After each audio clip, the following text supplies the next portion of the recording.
How to change order of navigation buttons on Samsung phone.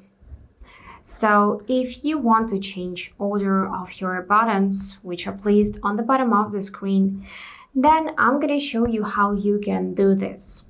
As a first step, open up your settings and scroll down to the display section. Now what we're going to do is we're going to scroll a bit down, and underneath Edge panels we could see navigation bar. Tap on that and make sure that you set it for buttons. If you take a close look at the bottom of my screen, you will see such order as button for recents, home button, and back button.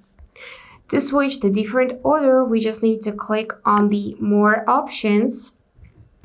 And now you will see another type of order, which is back button first, then home button, and then button for opening recents. So there are only two available options. This one where the recents is the first button, and the second option where the back button is the first button. So you can choose between them. I'm gonna set this one, go back. And if you want to create more space on your screen or maybe switch to more modern design, you can switch from buttons to swipe gestures. Let me just tap on swipe gestures. And instead of buttons, you will see this small line on the screen. So how to use it? To go back, you just need to swipe inwards your screen like that. So just swipe from the right side of the screen to the left, or reverse from the left side to the right to go back.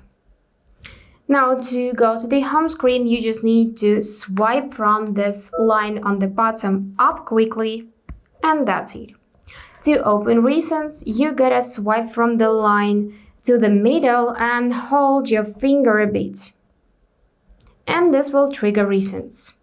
But again, if you wanna stay and stick with buttons, just tap on the option and choose the order. That's it. Don't forget to hit subscribe to see more useful content.